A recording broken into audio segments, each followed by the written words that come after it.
நீங்கெல்லாம் இவ்ளோ பெரிய தப்பு பண்றதுக்கு இன்னைக்கு துணிஞ்சிருக்க மாட்டீங்க. எவ்வளவோ கஷ்டப்பட்டு தலைமறைவா வாழ்ந்து வேஷம் போட்டு அத பண்ணி இத பண்ணி முத்து மாமா உயிர் போயிடுமோ, ருத்ரா உயிர் போயிடுமோன்னு பயந்து பயந்து ஒவ்வொரு நிமிஷமும் செத்து செத்து வாழ்ந்ததுக்கு அப்புறமும் நான் திருந்தலன்னு வச்சுக்கோங்களேன், என்னை விட ஒரு பைத்தியக்காரி இந்த உலகத்துல வேற யாருமே இருக்க மாட்டாங்க.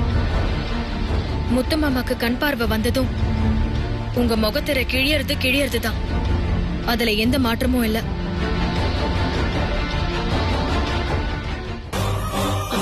வெண்ணிலா, வெண்ணிலா, என்ன இப்படி பேசிட்டு போறா?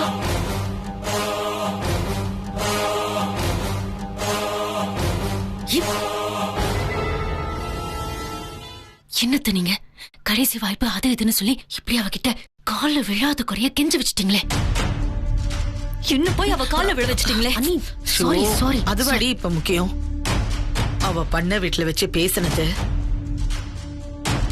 இங்க நடந்துகிட்ட விதத்தெல்லாம் பார்த்து அவ சொல்ல மாட்டான்னு நம்பிக்கையோட இருந்தேன். சரி பாப்போம். என்னதான் அவ வீம்பா பேசினாலும் கடைசியில அவ ஏதாவது பண்றதுக்கு வாய்ப்பு இருக்கு. எனக்கு அப்படி தோணல. கார்த்தி, கார்த்தி. ஐயோ அம்மா, முத்தரசு எந்திரிச்சிட்டான். என்னாக போகுதோ, என்ன பண்ண போறானோ? பூஜையில தானே இருந்தோம். இங்க எப்படி வந்த?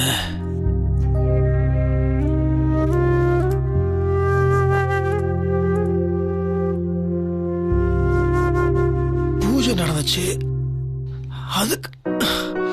அதுக்கப்புறம் என்ன நடந்துச்சுன்னு ஞாபகம் வர மாட்டேங்குது. உடம்புல அடிச்சு போட்ட மாதிரி இருக்கு.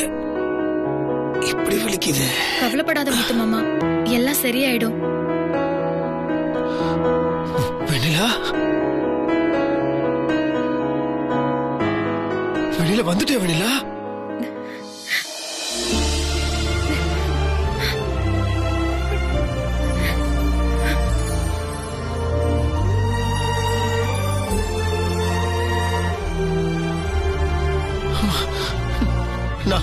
நான் பயந்து போயிட்டேன் வெண்ணிலா. உனக்கு ஒன்னும் ஆகல? ஒன்னும் இல்ல முத்து மாமா.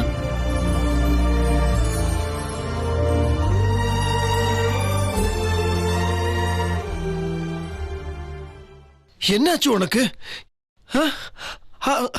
அங்க அந்த அந்த மந்திரவாதி கிட்ட இருந்து உன்னை யார் வெண்ணிலா காப்பாத்துறது? நீதான் காப்பாத்தன முத்து மாமா.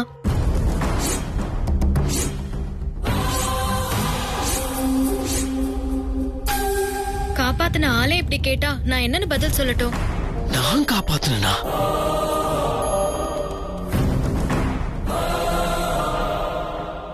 என்ன சொல்ற? நீனா நீ இல்ல முத்து மாமா. உன் உருவத்துல அந்த கருப்பண்ண சாமி வந்து காப்பாத்துச்சு.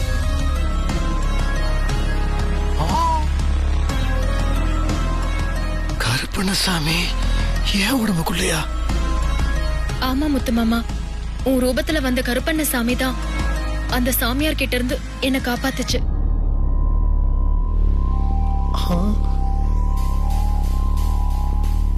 எனக்கு ஒன்னும் புரியல. அண்ணா, நீங்க சாதாரணமாவை காப்பாத்துனீங்க. நீங்க வந்த கோலத்தை பார்க்கணுமே. சும்மா வானத்துக்கும் பூமிக்கும் குதிச்சு அப்படி ஒரு அதகலம் பண்ணிட்டீங்க. எனக்கு அப்படியே உடம்பு செலுத்து போச்சுன்னா பாத்துக்கோங்களேன்.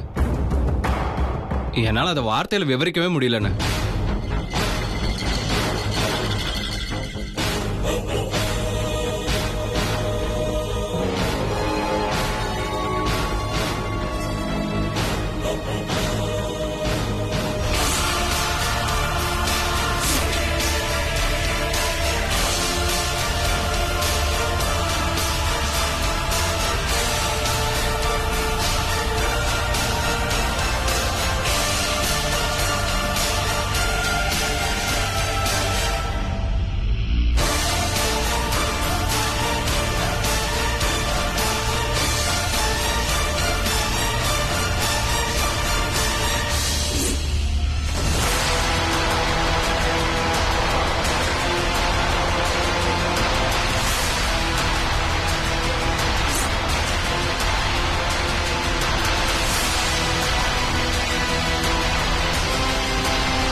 இந்த விஷயம் எங்களுக்கு தெரியவே இல்ல.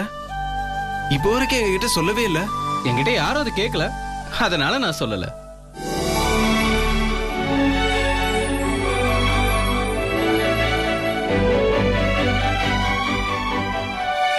எனக்கே ரொம்ப ஆச்சரியமா இருக்கு. வெண்ணிலா, மாமா இல்ல நீ அப்போ தேடி போகும்போது அந்த மந்திரவாதி கிட்ட மாட்டிக்கிட்ட.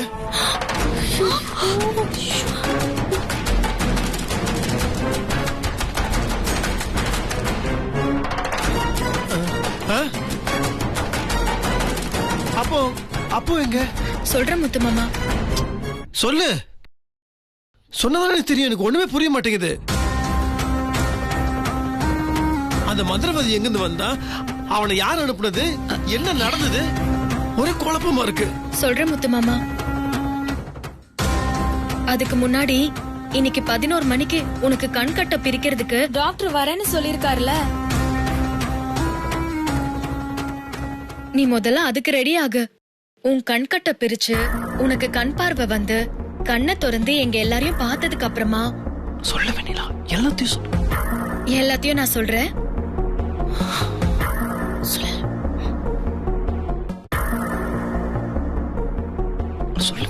எல்லாத்தையும் சொல்லுன்னு சொல்றல. தயவு செய்து சொல்லு. சொல்லுங்க. பேசாம இருங்க. நான் சொல்லல, நம்மள காட்டி கொடுக்கல. ஆமா அத்தை, அவளுக்குள்ள இருக்கிற இறக்க குணம் தான் இப்போ வெளிப்பட்டுருச்சுன்னு நினைக்கிறேன். எப்படியோ ஒரு வழியா நம்ம தப்பிச்சிட்டோம். அவ்வளவுதான். ஐயோ, பேசாம இருங்க. முத்துமாமா, கொஞ்ச நேரம் இரு, நான் காப்பி போட்டு எடுத்துட்டு வரேன். அதுக்கப்புறம் ரெடி ஆயிக்கலாம்.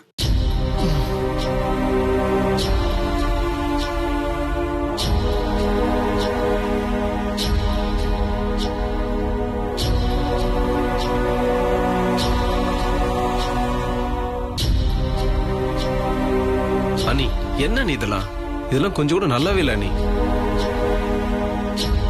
நீங்க நேத்தே வந்து அண்ணங்கிட்ட எல்லா உண்மையும் சொல்லி அவங்கள வீட்டை விட்டு அடிச்சு துரத்தி இருக்கணும்.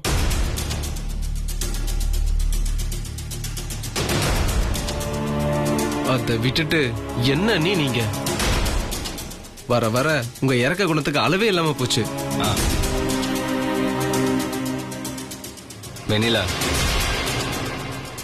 பொறுமைக்கும் ஒரு எல்லை உண்டு. நீ என்னடானா பூமாதேவியை விட பொறுமையா இருப்ப போல இருக்க.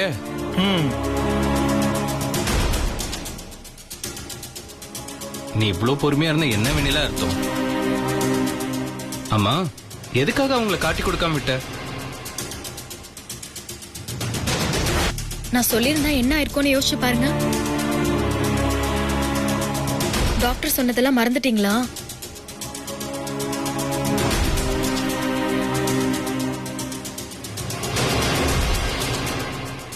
முத்துமாமா கண்டிப்பா இந்த அதிர்ச்சியை தாங்குற மனநிலையில அவர் இருக்க மாட்டாரு.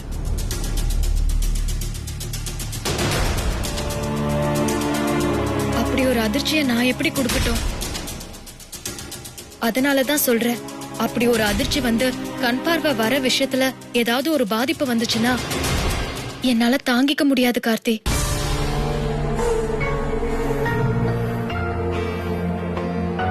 அதனாலதான் இப்ப வரைக்கும் நான் அமைதியா இருக்கேன். சொல்லுன்னு என்ன அவசரப்படுத்தினீங்கல்ல, கண்டிப்பா சொல்றேன். ஆனா இன்னும் ஒரு 2-3 மணி நேரம் முத்து மாமாவுக்கு கண்கட்ட அவுத்து கண் பார்வை வந்ததும் கண்டிப்பா சொல்ல வேண்டியது எல்லாத்தையுமே நான் சொல்லிடுவேன்.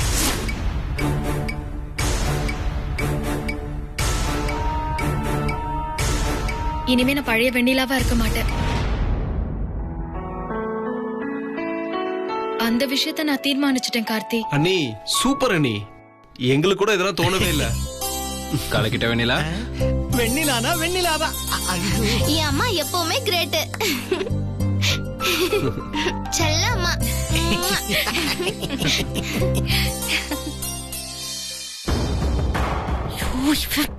சரி, எல்லாத்தையும் வெண்ணிலா சொல்லாம விட்டேன்னு உங்க எல்லாருக்கும் ஒரு கவலை இருக்கும்ல. நேத்து ஒரு நல்ல விஷயத்த நீங்க எல்லாரும் பார்க்காம விட்டீங்க. உண்மைய சொன்னா நீங்க எல்லாரும் மிஸ் பண்ணிட்டீங்க தான் சொல்லணும். ஏன் என்னாச்சு? அண்ணன் கருப்பண்ணசாமி தான் மேல வந்ததும் மந்திரவாதிய மட்டும் உதைக்கல, கூடவே நம்ம வீட்டுல இருக்கிற வில்லன் குரூப் மொத்தத்தையும் உதைச்சாரு. அப்படியா? உங்க அம்மா, ஸ்வேதா, பூங்கோதை, மருது மொத்த பேரையும் அடி வெளுத்து எடுத்தாருன்னா பாத்துக்கோங்களேன். ஐயோ, அப்ப அண்ணனுக்கு உண்மையெல்லாம் தெரிஞ்சு போச்சா? அது எப்படி தெரியும் கார்த்தி? அவர்தான் கருப்பண்ணசாமியா மாறி இருந்தாரு. இப்ப சாமி மலை ஏறினதும் அவருக்கு எதுவும் ஞாபகத்துல இல்ல. நேத்து மட்டும் நீங்க கூட இருந்திருந்தா அத கண் குளிர பார்த்து ரசிச்சிருக்கலாம்.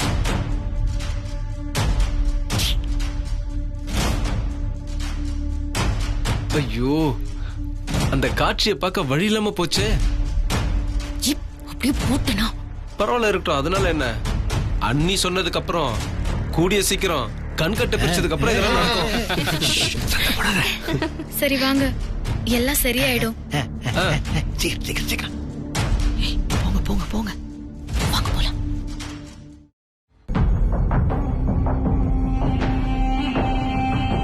என்ன ஸ்வேதா இது? நாம ஏதோ சாதாரணமா நினைச்சோம், இவ நம்மளையே தூக்கி சாப்பிடுவா போல இருக்க. இப்படி ஒரு திட்டத்தோட தான் காமிச்சு கொடுக்காம இருந்திருக்கா. நான் கூட மனசு மாதிரிதான் காமிச்சு கொடுக்காம இருந்தான்னு நினைச்சேன். அல்பமா சந்தோஷப்பட்டுட்டனே. அவ காமிச்சு கொடுக்கறனதும் எல்லாருமே சந்தோஷப்பட்டாங்கல்ல அத்தை? அந்த சந்தோஷத்தை சாகடிக்கிற வழி எனக்கு தெரியும். நான் பாத்துக்கிறேன்.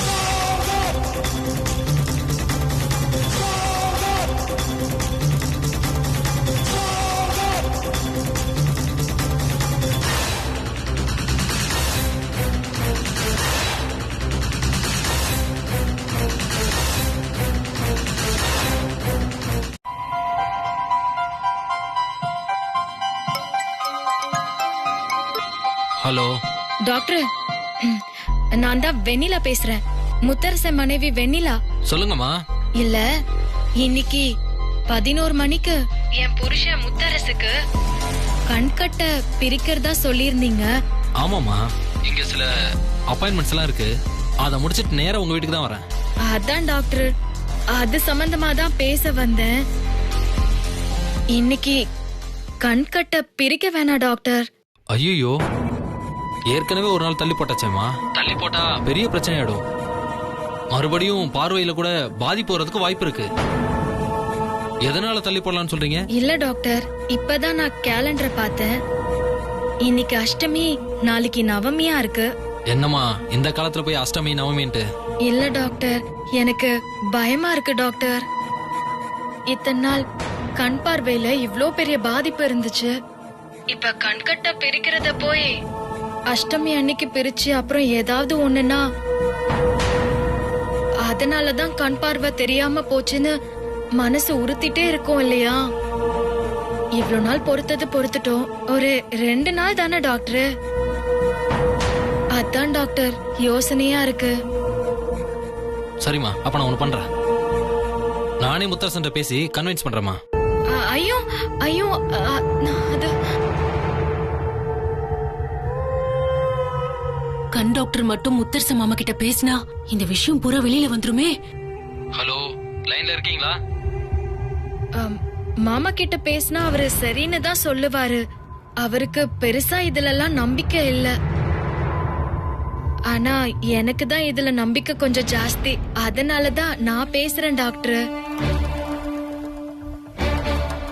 அவருக்கு கண் பார்வை திரும்ப கிடைக்கணுங்கிற ஆசையில தான் நானும் பேசுறேன். ப்ளீஸ் டாக்டர், என் நிலைமைய புரிஞ்சுக்கிட்டு ஒரு 2 நாள் தள்ளி போடுங்களேன். அப்படியாமா? ஒரு நிமிஷம் வெயிட் பண்ணுங்க.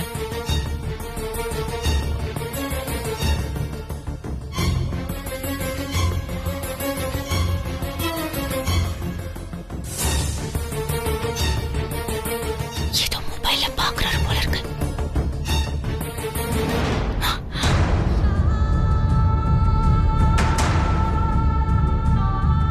அப்பாடி நல்ல வேலை.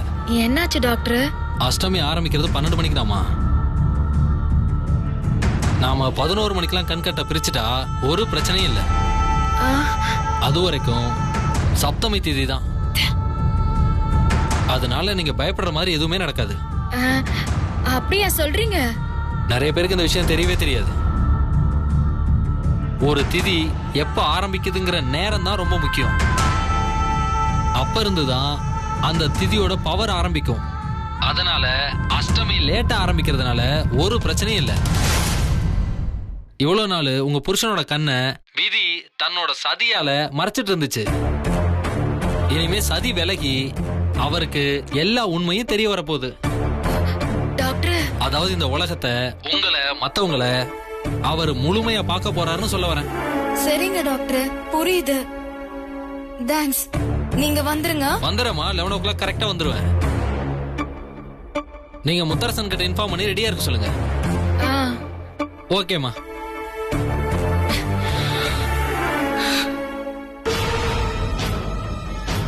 ஏதாவது சொல்லி ஒரு 2 நாள் தள்ளி போட்டா நமக்கு யோசிக்கிறதுக்காவது டைம் கிடைக்கும்னு பார்த்தா அந்த டாக்டர் ஃபுல்லா சொதப்பிட்டாரு. எல்லாம் என் நேரம் வந்து கெட்ட நேரமா இருந்தா எல்லாமே தப்பா இருக்குன்னு சும்மாவா சொன்னாங்க? இப்ப மொத்தமும் தப்பாயிடுச்சு.